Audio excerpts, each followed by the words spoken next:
Buenos días, profe Paola. Un gusto saludarle de estas tierras chocuanas. Bueno, comenzaré a dar respuesta a los tres interrogantes planteados acerca de las tres teorías de la lectura que estamos viendo en el curso Lectores Autónomos. ¿Cuáles son las ideas o conceptos comunes y las diferencias más puntuales entre estas tres teorías?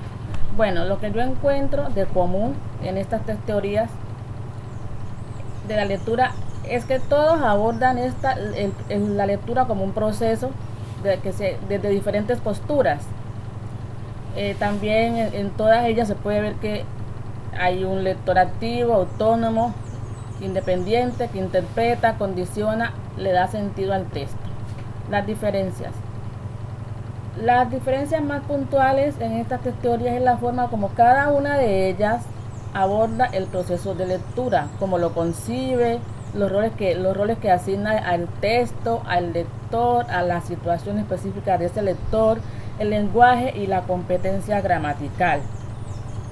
La segunda pregunta, ¿qué es el texto? ¿Cuál es el papel del escritor, del lector, de acuerdo a las tres teorías vistas? Texto. Podemos decir que el texto después es como el conjunto de enunciados que permite dar un mensaje ordenado, coherente, sea este de manera escrita o con palabras, pero en este caso las teorías he podido ver que se está hablando del texto narrativo. Se está hablando del texto narrativo. Ya vamos a mirar cuál es el papel del escritor. ¿Qué podemos decir? Que el escritor es aquella persona que se encarga de ordenar esos textos, de producirlos y de ponerlos frente al lector. Por ese tanto, podemos decir que el papel de este escritor es un papel de cuestionador, de confrontador, de incitador con las ideas que expone en esos textos que plantea.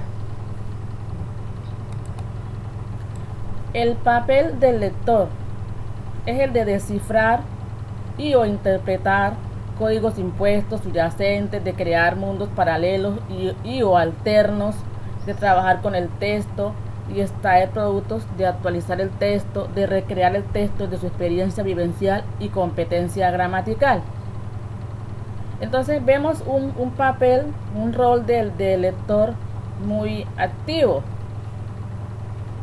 y que se confronta con el texto, que lo condiciona, que lo pone a decir lo que él quiere que diga, etcétera.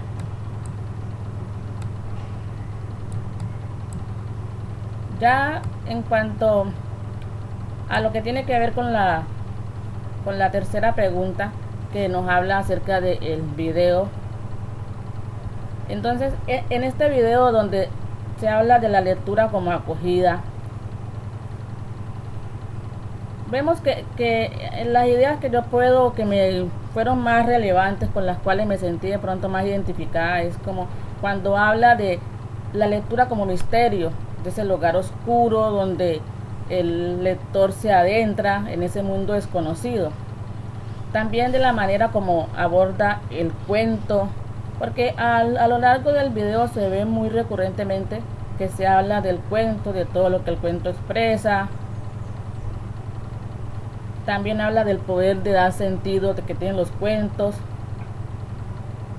y cómo en el cuento se pueden juntar muchas experiencias de vida o muchos sueños, y el cuento siempre tiene unos héroes y te está diciendo algo, te está confrontando. Y luego otra idea que me pareció bastante relevante fue el de la poesía, cuando dice que la poesía vuelve al mundo habitable, que leer es habitar el mundo, y que cuando se escribe poesía se está arriesgando a habitar ese mundo.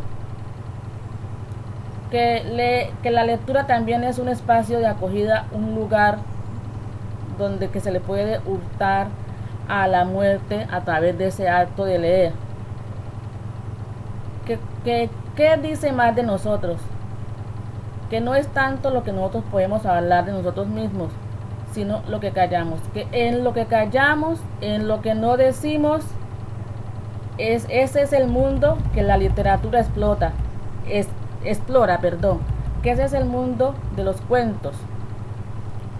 que la conciencia que hacemos de que sabemos que nos vamos a morir, que estamos aquí en este mundo como pasajeros, todo ese cuestionamiento que hacemos de lo que somos, de lo que venimos a hacer, esa conciencia es una herida que llevamos de muerte, y que esa herida, digamos que es la que nos hace producir textos, historias, cuentos, etcétera.